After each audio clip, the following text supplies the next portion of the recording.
Bismillahirrahmanirrahim. Assalamualaikum warahmatullahi wabarakatuh. Alhamdulillah, salatu wassalamu ala rasulillah wa ala alihi wa sahbihi wa mawalah wa la hawla wa la quwata illa billahi wa ba'du. Hadirin dan hadirat yang dimuliakan Allah subhanahu wa ta'ala, alhamdulillah di malam hari ini kembali kita bisa duduk di masjid yang kita cintai bersama di Tanjung Uban ini. Salawat dan salam tak lupa kita hadiahkan kepada Rasul kita Nabi besar Muhammad sallallahu alaihi wa ala alihi wasallam. Pembahasan di malam hari ini kita akan berusaha menyingkap rahasia-rahasia dan peristiwa-peristiwa yang terjadi di atas kepala. Maksudnya peristiwa-peristiwa yang terjadi di langit. Ma'asyiral muslimin yang dimuliakan Allah subhanahu wa ta'ala, kita tahu bahwa dalam sebuah hadis ketika Bani Tamim datang kepada Nabi SAW hendak masuk Islam, tetapi mereka minta imbalan. Kemudian setelahnya datang penduduk Yaman dan ingin masuk Islam, dan mereka tidak minta imbalan karena memang dari hati nurani mereka ingin mendapatkan hidayah Islam. Kemudian di antara rombongan ahli Yaman itu bertanya kepada Nabi SAW soal ketuhanan, di mana Allah Subhanahu wa ta'ala sebelum Allah Subhanahu wa ta'ala menciptakan alam semesta ini. Maka Nabi SAW mengatakan, kana Allah wa lam yakun syai'un ghairuh. Allah telah ada dan saat itu tidak ada apapun selain daripada Allah subhanahu wa ta'ala. Dalam riwayat yang lain, Nabi SAW ditanya, aina kana Rabbuna azza wa jal qabla an yakhluqa khalqa. Wahai Rasul, di mana Rabb kita ini sebelum dia menciptakan makhluk-makhluknya, sebelum ada arasy, sebelum ada kursi, sebelum ada langit, sebelum ada bumi, di mana Allah Subhanahu wa ta'ala sebenarnya? Maka Nabi SAW mengatakan, kana fi amah ma tahtahu hawa wa ma fawqahu hawa thumma khalaqa arsyahu 'alal mah. Maka Nabi mengatakan bahwa Allah itu fi amah. Amah itu artinya kegelapan. Makanya bahasa Arabnya orang buta itu disebut a'mah. Kalau antum pejamkan mata, apa yang antum lihat? Kegelapan. Maka Allah berada dalam kegelapan, di mana di bawahnya tidak ada udara dan di atasnya pun tidak ada udara. Baru Allah Subhanahu wa ta'ala menciptakan arsy-Nya di atas air. Ma'asyiral muslimin yang dimuliakan Allah Subhanahu wa ta'ala, dari sini kita mengetahui bahwa Allah adalah awal dan sebelumnya tidak ada sesuatu selain daripada Allah Subhanahu wa ta'ala. Makanya ada doa yang diajarkan Nabi SAW sebelum antum tidur. Apa doanya? Allahumma rabbas samawati sab'i wa rabbal arshil azim, Rabbana wa rabba kulli syai'in faliqil habbi wan nawa wa munzilat taurata wal injili wal furqah, a'udzu bika min syarri kulli syai'in anta akhidun binasiyati, Allahumma antal awwal falaysa qablaka syai'un wa antal akhir falaysa ba'daka syai'un wa antal zahir falaysa fawqaka syai'un wa antal batin falaysa dunaka syai'un iqdi 'anna ad-daina wa aghnina minal faqri. Ya Allah, Rabbnya langit yang 7, Rabbnya arsy yang agung, Rabb kami dan Rabb segala sesuatu, yang membelah biji-bijian dan biji kurma, yang menurunkan Taurat, Injil dan Quran. Aku berlindung kepadamu dari kejahatan segala sesuatu. Engkaulah yang memegang ubun-ubunnya. Ya Allah, Engkaulah yang awal, maka tidak ada sesuatu pun sebelummu. Engkaulah yang akhir, maka tidak ada sesuatu pun setelahmu. Engkaulah yang zahir, maka tidak ada sesuatu pun yang ada di atasmu. Dan Engkaulah yang batin, maka tidak ada sesuatu pun yang lebih dekat darimu. Lunasilah hutang kami dan cukupilah kami dari kemiskinan. Di sini ada kalimat antal awal falaysa qablaka syai'un. Engkau adalah zat yang awal-awal dan tidak ada sebelumnya sesuatu kecuali Allah Subhanahu wa taala.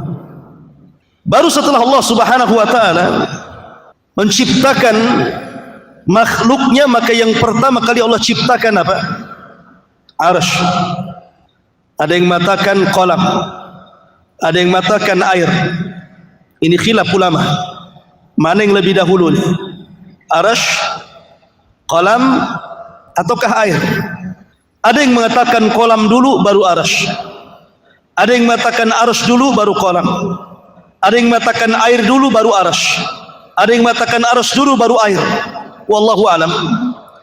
Ini menjadi ranah khilaf para ulama, tetapi kebanyakan para ulama mengatakan bahwa seperti yang dipilih oleh Imam Ibnul Qayyim dan juga Syekhul Islam Ibnu Taimiyah rahimahullahu taala, bahwa yang pertama kali diciptakan adalah arsy, kemudian air, kemudian qalam.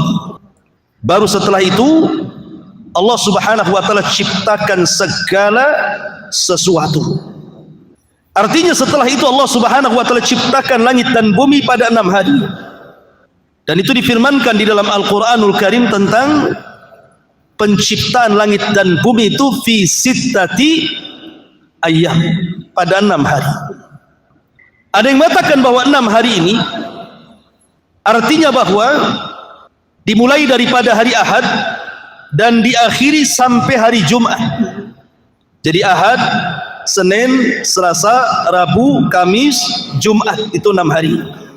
Adapun rinciannya berdasarkan hadis Nabi sallallahu alaihi wasallam bahwa Allah Subhanahu wa taala pertama menciptakan bumi dulu 2 hari, Ahad dan Senin. Kemudian setelah itu Allah menciptakan langit, hari Selasa dan hari Rabu. Kemudian Allah Subhanahu wa taala turun lagi ke bumi dan Allah menciptakan segala sesuatu yang ada di bumi. Allah ciptakan gunung-gunungnya, Allah ciptakan pantai-pantainya, Allah ciptakan lautannya dan berbagai macam fasilitas yang ada di bumi. Dan itu hari Kamis dan Jumat.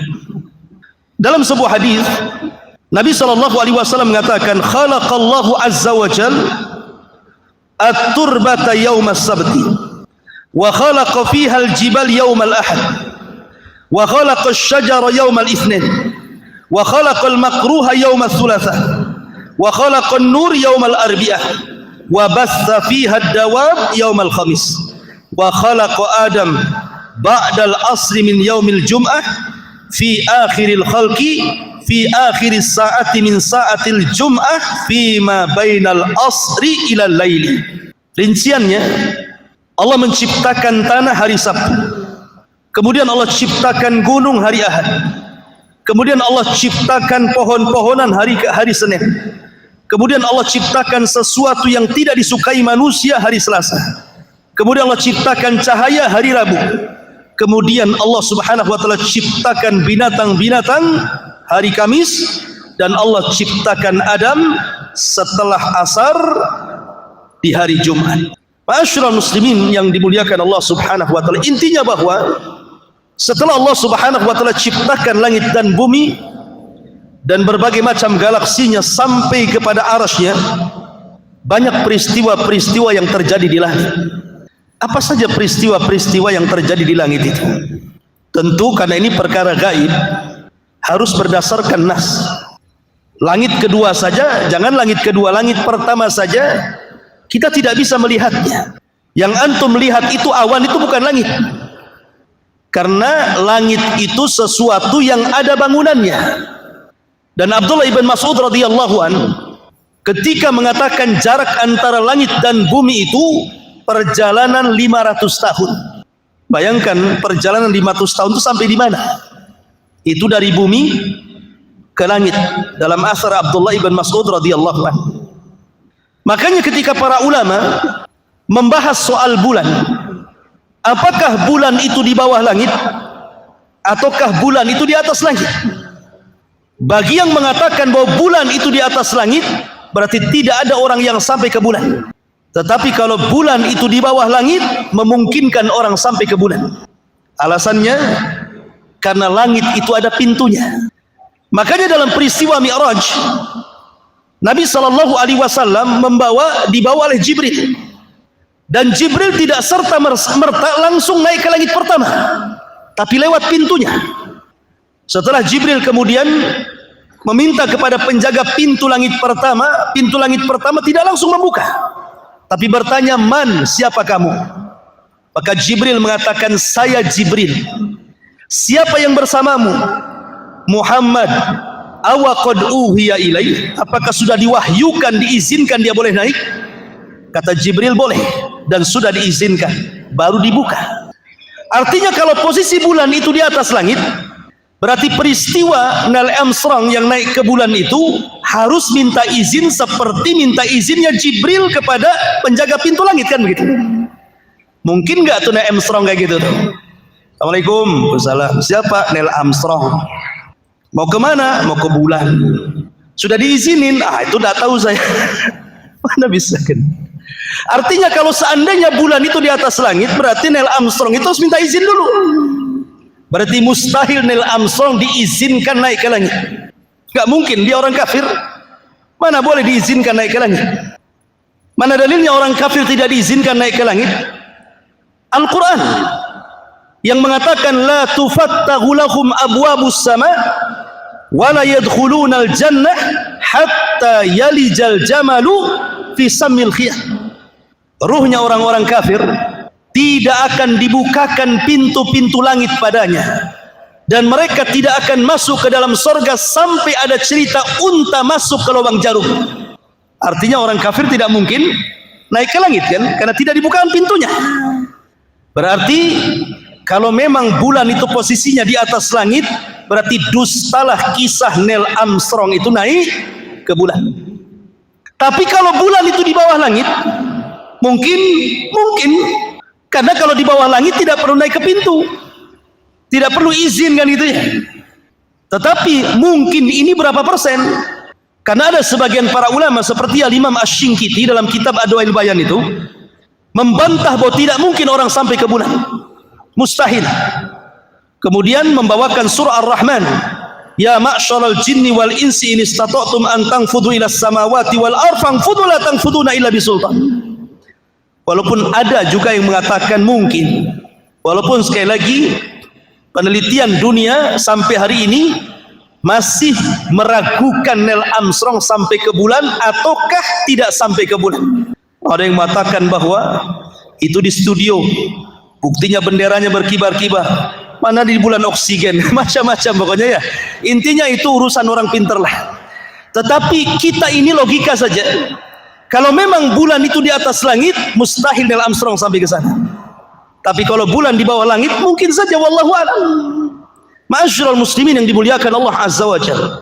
Di dalam Al-Quran, Allah Subhanahu wa Ta'ala berfirman, was-sama'i wat-tariq. Wa ma adraka mat-tariq, an-najmu sakit. Tariq itu artinya Anda mengetuk pintu, itu disebut tariq. Taraqal bab artinya mengetuk pintu. Dan yang dimaksud pintu di sini adalah pintu langit. Pintu langit ini tidak semua dibuka. Hanya waktu-waktu tertentu pintu langit ini dibuka. Contoh, dalam hadis Bara bin Azib radhiyallahu anhu, ketika Nabi SAW menceritakan tentang ruhnya seorang mukmin yang meninggal, apa kata Nabi SAW? Apabila ruhnya seorang mukmin dicabut, maka dicabut seperti tetesan yang terakhir yang keluar dari mulut teko. Kemudian setelah itu dicabut, ruh itu dicabut, maka malaikat maut tidak lama memegang ruh itu. Langsung disambar oleh malaikat lain, kemudian diletakkan di kain kafan yang sangat harum, karena kain kafan itu berasal dari sorga. Kain kafan yang sangat halus, yang sangat harum, yang sangat indah, kemudian baunya sampai ke langit. Maka malaikat di langit bertanya, ini ruhnya siapa? Kok harum sekali? Maka para malaikat pun membicarakan bahwa ini ruhnya fulan ibn fulan. Maka ruh itu diangkat ke langit. Barulah pintu langit dibuka. Jadi rusulul maut, rasul-rasul kematian itu, para malaikat yang membawa ruhnya seorang yang beriman akan mengetuk pintu langit pertama, kemudian dibuka. Kemudian pintu langit kedua sampai ke-7. Setelah berhadapan dengan Allah Subhanahu wa taala ruh tersebut, maka Allah Subhanahu wa taala katakan, kembalikan ruh ke dalam jasadnya, letakkan catatannya fil illiyin, di tempat yang paling tinggi di surga. Artinya bahwa hanya ruh orang-orang yang beriman yang bisa naik ke atas langit. Kemudian peristiwa yang kedua yang bisa melewati pintu langit itu adalah terangkatnya amal saleh. Sekarang bulan apa? Bulan Sya'ban. Sekarang sudah masuk tanggal 1 bulan Sya'ban, besok tanggal 2 kan gitu. Bulan Sya'ban ini ikhwan adalah satu di antara 4 waktu di mana amalan kita diangkat ke langit. Satu di antara 4 waktu di mana amalan kita diangkat ke langit. Waktu yang pertama setiap asar dan setiap fajar. Berdasarkan hadis Nabi sallallahu alaihi wasallam, yata'aqabuna fikumul malaikah, malaikatul laili wa malaikatun nahar, wa yajtami'una fi salatil asri wa salatil fajr. Kata Nabi sallallahu alaihi wasallam, setiap hari Allah itu menugaskan para malaikat untuk mencatat kebaikan kita selama 24 jam. Ada yang mencatat kebaikan di malam hari dan ada yang mencatat kebaikan di siang hari. Dan malaikat itu tugasnya sendiri-sendiri. Ada malaikat yang ditugaskan di malam hari, ada malaikat yang ditugaskan di siang hari, dan berjumpanya di 2 waktu sholat. Pertama sholat asar, yang kedua sholat fajar. Ketika malaikat siang dan malaikat malam ini menghadap Allah, maka malaikat ini membawa catatan kebaikan kita. Jadi antum ini malam hari ngapain saja? Oh, malam hari ini antum alhamdulillah ngaji di sini. Tapi sebagian saudara antum mungkin lagi maksiat jam segini. Nanti malam lagi antum tahajud.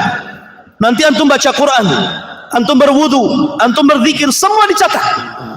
Sampai waktu subuh. Termasuk tidur antum dicatat. Apakah ketika antum tidur bernilai ibadah atau tidak? Seperti sebelum tidur antum berwudu, kemudian berdoa sebelum tidur, maka di samping kiri antum ada malaikat yang mendoakan. Setiap antum beralih ke kanan, sebelah malaikat kanan mengatakan, ya Allah ampuni orang ini, ya Allah rahmati orang ini. Setiap berguling ke kiri, malaikat sebelah kiri mengatakan, ya Allah ampuni orang ini, ya Allah rahmati orang ini. Sampai subuh. Maka catatan baik kita ini sudah dicatat nih malaikat malam. Maka ketika datang waktu fajar, saat manusia sedang sholat fajar subuh, maka malaikat malam naik ke langit. Ketika itu pintu langit pertama terbuka. Kemudian disusul dengan pintu langit kedua, ketiga, keempat, sampai ke-7 terbuka. Dalam rangka membawa catatan amal kita sampai di Sidratil Muntaha. Kemudian setelah itu malaikat yang mencatat amal kebaikan di siang hari turun ketika manusia sedang sholat subuh. Kemudian mencatat kita kebaikan kita di pagi hari, di siang hari, di sore hari, sampai waktu asar. Maka mereka akan naik membawa catatan amalan kita untuk dilaporkan kepada Allah Subhanahu wa ta'ala. Makanya kenapa 2 salat ini disabdakan Nabi SAW, man hafadha ala baradaini dakhalal jannah. Siapa yang menjaga 2 waktu salat subuh dan asar, dijamin masuk surga. Karena itu pertukaran malaikat yang mencatat kebaikan siang dan juga malam. Ini alasan pertama bahwa setiap asar dan setiap subuh pintu langit terbuka. Kemudian yang kedua, setiap hari Senin dan Kamis Nabi SAW bersabda, tu'radunal a'mal fi kullil khamis wasnaini, akan ditampakkan amal-amal manusia pada setiap hari Kamis dan hari Senin. Karena dua hari ini adalah dua di mana pintu langit terbuka. Bukan hanya pintu langit saja, pintu sorga terbuka. Setiap hari Senin pintu sorga terbuka, setiap hari Kamis pintu sorga terbuka, apalagi pintu langit. Untuk apa? Mengangkat catatan amal kebaikan kita. Dan semua manusia akan diangkat, kecuali dua orang nggak diangkat amalannya. Setiap Senin dan Kamis dua orang akan diangkat amalannya. Pertama, orang musyrik akan diangkat. Yang kedua, musyahid, orang yang suka memutuskan silaturahim, orang yang ada masalah dengan orang tuanya, masalah dengan saudaranya, masalah dengan tetangganya, masalah dengan kaum muslimin, suka bertengkar, hasad, dendam, dengki, nggak akan diangkat tuh amalannya. Kenapa Nabi SAW menyebutkan dua perkara, musyrik, musyahid? Apa alasannya? Adapun musyrik, Allah mengatakan, kalau engkau melakukan kesyirikan, hancur lebur amalanmu, dan engkau termasuk orang yang rugi. Kalau hancur lebur, apa yang mau diangkat? Diangkat kalau ada amalannya. Kalau nggak ada amalannya, lo apa mau diangkat? Kan sudah lebur gara-gara kesyirikan dia. Kemudian musahin, orang yang dengki, hasad. Maka Nabi mengatakan, iyyakum wal hasad, fa innal hasada ya'kulul hasanah kama ta'kulun narul khatab. Hati-hati kalian, jangan ada hasad di hati kalian. Karena hasad itu bisa menghapuskan kebaikan kalian seperti api melalap seluruh kayu bakar. Lah kalau amalannya hangus dibakar api, seperti kayu bakar dilalap api sehingga jadi debu, apa yang mau diangkat? Makanya orang musyrik dan orang yang hasad dengki tidak akan diangkat amalannya sampai betul-betul orang itu mentauhidkan Allah dan orang itu saling memaafkan satu dengan yang lainnya, baru diangkat amalannya dan pintu langit akan dibuka. Kemudian yang ketiga, di bulan Sya'ban, bulan ini bulan di mana amalan kita diangkat, ikhwan. Usamah ibn Zaid bertanya kepada Nabi SAW, ya Rasulullah, lam ara tasumu min syahrin min syuhuri ma tasumu min Sya'ban. Rasul, aku tidak melihat dirimu berpuasa sebanyak yang kau lakukan puasa di bulan Sya'ban. Maksudnya puasa sunnah. Apa jawaban Nabi? Kata Nabi SAW, dzaka syahru yaghfulun nasu anhu. Itulah bulan yang manusia melalaikan bulan Sya'ban, bainar Rajab wa Ramadan, karena bulan Sya'ban terjepit antara Rajab dan bulan Ramadan. Rajab bulan mulia, Sya'ban bukan bulan mulia, Ramadan bulan mulia. Artinya Sya'ban itu terjepit di antara dua bulan mulia, sehingga orang melupakan. Orang sibuk di bulan Sya'ban ini, sibuk ngumpulin duit untuk Ramadan, sibuk bekerja, nggak peduli, yang penting Ramadan sudah terkumpul duitnya. Apalagi mendekati Ramadan, harga mahal semua. Makanya kalau bisa Sya'ban ini borong semua, lupa dengan amal soleh, sibuk dengan dunia. Makanya Rasul mengatakan yaghfulun nasu anhu. Bulan Sya'ban ini bulan yang dilalaikan manusia, karena fokus ke Ramadan, Sya'bannya nggak fokus. Padahal Sya'ban ini bulan diangkat di amal. Kemudian Rasul mengatakan, wa huwa syahru turfa'u fihi al-a'mal, dan itulah bulan di mana amalan-amalan manusia diangkat ke langit. Kemudian kata Rasul, wa ana uhibbu an yurfa amali wa ana saimun, dan saya suka kalau seandainya amalanku diangkat sementara aku sedang berpuasa. Dari sini kata Aisyah radhiyallahu anha, Nabi itu tidak pernah berpuasa sebanyak dalam satu bulan, menghabiskan puasa, maksudnya puasa sunnah, kecuali di bulan Sya'ban. Kenapa? Nabi SAW mengajarkan untuk memperbanyak puasa di bulan Sya'ban, karena Sya'ban itu bulan isti'dad li Ramadan, persiapan untuk bulan Ramadan. Kalau antum terbiasa puasa Senin Kamis, puasa Ayyamul Bid, puasa Daud, atau mungkin wanita yang membayar hutang Ramadan tahun kemarin kan itu ya, maka ketika masuk Ramadan gak kaget. Kenapa? Biasa puasa. Coba gak biasa puasa, 1 tahun tiba-tiba datang Ramadan langsung puasa, kaget semua tuh. Perut kaget, semua kaget tuh. Kadang-kadang lupa minum siang-siang, disangka bukan Ramadan. Sehingga minggu pertama biasanya jadi puasa tidur saja, normalnya minggu depannya biasanya. Kenapa? Karena tidak terbiasa puasa, jadi kaget semuanya. Yang kedua, sebagian ulama menamakan Sya'ban itu Syahrul Qurrah, bulannya orang yang suka membaca Quran. Sebagian mereka menghafal Quran, sebagian mereka membuka mushaf Quran, sehingga ketika bulan Ramadan yang tadinya tidak lancar sudah lancar, yang tadinya lupa-lupa sudah ingat, yang tadinya ingin hafalannya ketika sholat sudah ada hafalannya. Jadi gunakan bulan Sya'ban ini bulan untuk banyak membaca Quran. Bahkan ulama mengatakan bulan Sya'ban itu bulan pengairan. Rajab nanam biji, Sya'ban mengairi, Ramadan memetik hasilnya, kata ulama. Lah Sya'ban ini pintu langit dibuka 24 jam, mengangkat amalan kita siang dan malam. Sekali lagi, ada 2 orang yang tidak akan diangkat sama ketika berbicara tentang Senin dan Kamis. Pertama, orang musyrik tidak akan diangkat amalannya di bulan Sya'ban. Dan yang kedua, orang yang hasad, orang yang dengki, orang yang suka mutus silaturahim tidak akan diangkat. Makanya pertama, mantapkan tauhid di bulan Sya'ban.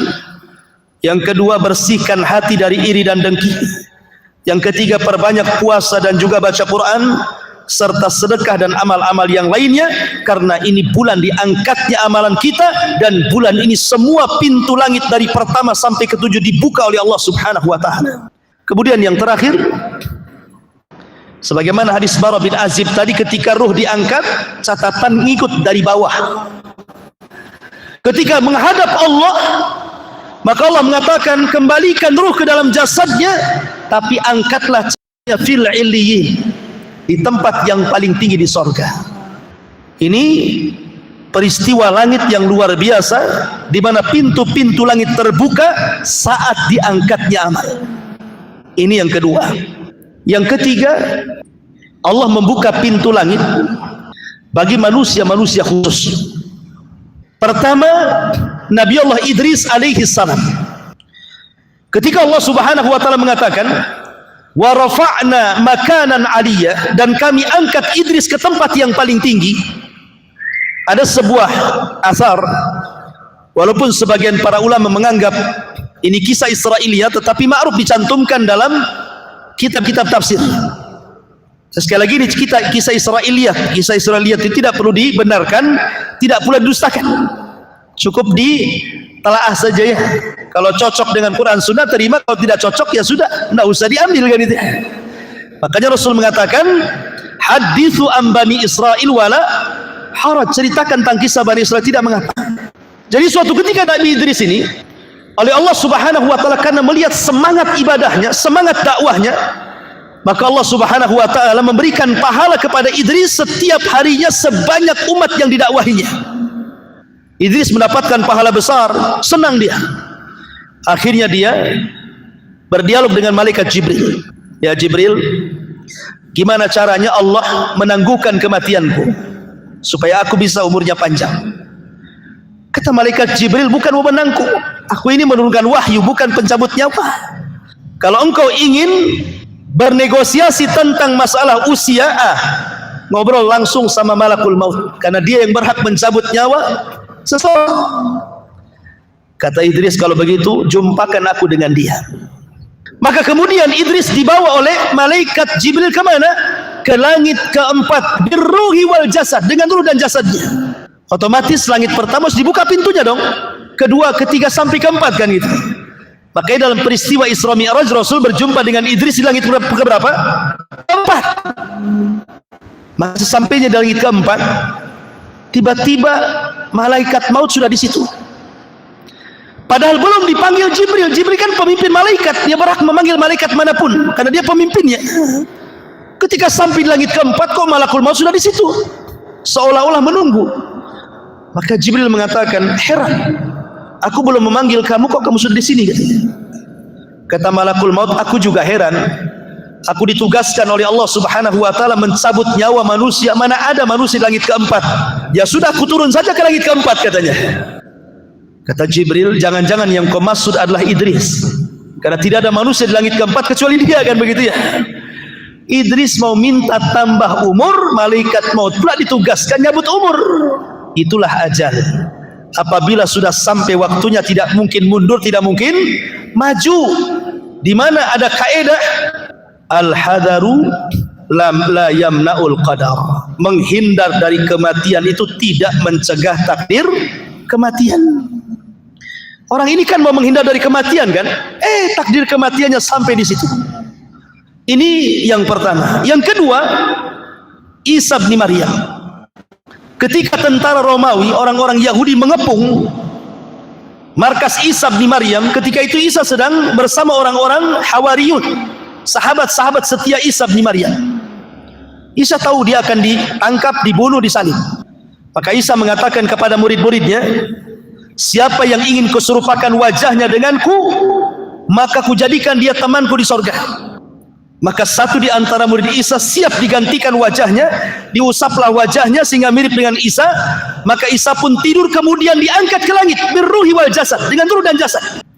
Kemudian orang yang diserupakan itu ditangkap, disalib dan dibunuh. Maka orang Yahudi mengklaim bahwa mereka sudah membunuh Isa bin Maryam. Padahal Isa tidak dibunuh, Isa tidak disalib, Isa diangkat ke langit. Ketika Isa diangkat ke langit, otomatis pintu langit dibuka. Dan dia pun tinggal di langit kedua bersama Yahya ibn Zakaria. Dan Isa ditemui oleh Rasul birruhi wal jasad, karena belum mati. Maka dia berada dengan ruh dan jasadnya di langit kedua. Beda dengan para nabi yang lain, dijumpai oleh Rasul ruhnya saja, tetapi Isa ruh wal jasad. Ini peristiwa yang kedua. Yang ketiga, peristiwa Isra Mi'raj. Nabi sallallahu alaihi wasallam dimi'rajkan oleh Allah Subhanahu wa taala dari mana? Baitul Maqdis. Kenapa dari Baitul Maqdis? Karena pintu langit sejajar dengan Baitul Maqdis. Kenapa tidak dari Mekah saja? Langsung ke Sidratul Muntaha, turun lagi ke Mekah. Kenapa mesti dari Baitul Maqdis ke Sidratul Muntaha, balik lagi ke Baitul Maqdis, baru kemudian ke Mekah? Ulama mengatakan karena pintu langit sejajar dengan Baitul Maqdis, maka harus dari situ Rasul naik. Yang kedua, Baitul Maqdis itu kiblatnya para nabi, sehingga Nabi SAW harus sampai ke kiblatnya para nabi. Kemudian yang ketiga, di Baitul Maqdis inilah semua para nabi menyerahkan estafet dakwah mereka kepada Nabi. Karena ketika Rasul sampai di Baitul Maqdis, Rasul jadi imam. Di belakangnya para nabi, semuanya para nabi. Dan Nabi SAW jadi imam mereka, seolah-olah para nabi menyerahkan bahwa estafet dakwah kami, wahai Muhammad, ku serahkan kepada kamu. Makanya Nabi ajarannya akan sampai kepada seluruh para nabi yang di belakangnya.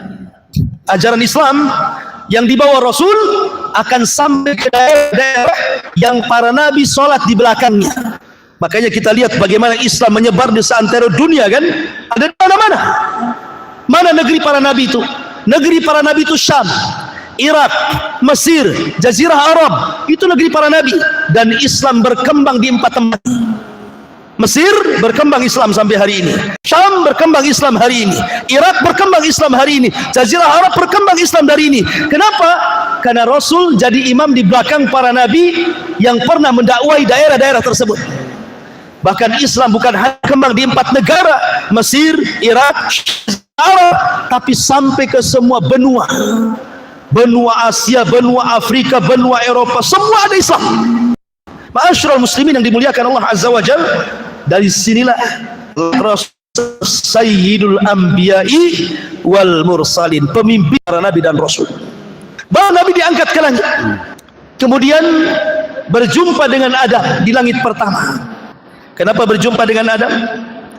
supaya menjadi ibrah bahwa, karena kita tahu bahwa peristiwa Isra Mi'raj itu kan saat kesulitan dakwah, ikhwan. Paman Rasul meninggal, istrinya meninggal, tidak bisa berdakwah di Mekah, akhirnya hijrah ke Taif, sampai dilempari batu, mau masuk ke Mekah lagi tidak bisa. Jadi Rasul itu sedang kesulitan berdakwah. Lah disitulah Allah Isra Mi'rajkan ke langit. Jadi ketika melihat para nabi, banyak pelajaran yang Nabi SAW ambil dari para nabi di langit. Pertama berjumpa dengan Adam. Sebagaimana Adam hijrah dari surga ke dunia, maka Rasul pun akan hijrah dari Mekah ke Madinah. Kemudian setelah itu berjumpa dengan Isa dan Yahya. Apa hikmahnya? Isa dan Yahya disakiti orang Yahudi, bahkan Yahya dipenggal lehernya untuk menjadi mahar seorang wanita pelacur bagi seorang raja. Begitu juga Isa, hampir dibunuh kalau bukan karena diangkat Allah. Artinya Nabi pun akan mengalami hal yang sama. Setelah hijrah dari Mekah ke Madinah, dia akan dihadapkan dengan permusuhan bersama orang-orang Yahudi.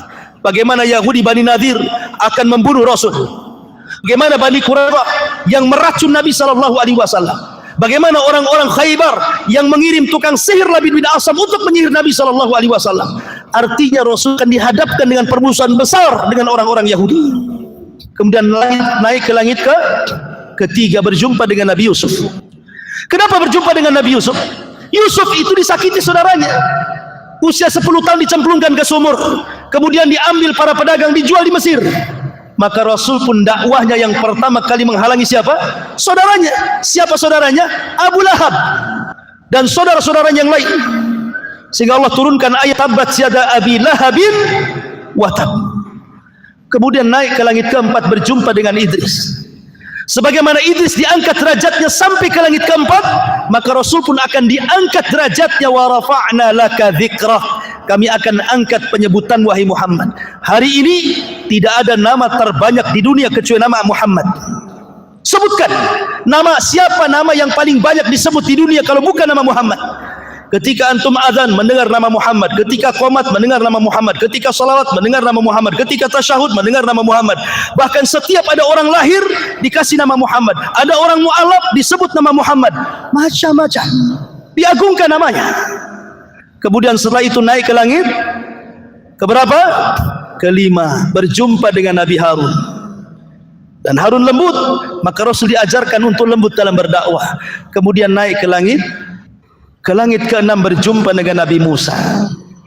Musa diuji oleh Allah Azza wa Jalla dengan banyak disakiti Bani Israel, sampai-sampai Rasul mengatakan, rahimallah akhi Musa udhiya katsiran fasabar. Sungguh Allah merahmati Nabi Musa, diuji banyak kali oleh Bani Israel tapi dia sabar. Maka Rasul pun akan sama, banyak ujian yang akan dilalui Nabi SAW. Bahkan semua ujian yang kita lalui sudah pernah diujikan Allah kepada Nabi SAW. Yang terakhir, berjumpa dengan Ibrahim.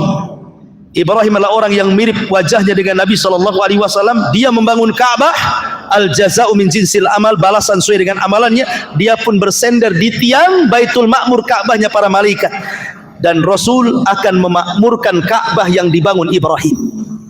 Sampai hari ini umat Islam datang ke Ka'bah, memakmurkan Ka'bah yang dibangun Ibrahim. Wa idh yarfa Ibrahimul qawa'ida wa Ismail. Dan ketika Ibrahim dan Ismail meninggikan Ka'bah, kemudian disyariatkan haji kepada manusia, maka haji satu di antara rukun Islam bagi kaum muslimin. Baru setelah itu naik ke Sidratil Muntaha. Bagaimana kasusnya, kisahnya, dan peristiwa-peristiwa langit yang lainnya masih banyak. Nanti kita uraikan setelah Isya, karena sudah masuk waktu Isya. Subhanakallahumma bihamdika asyhadu an la ilaha illa anta astaghfiruka wa atubu ilaik. Allahu ta'ala. Assalamualaikum warahmatullahi wabarakatuh.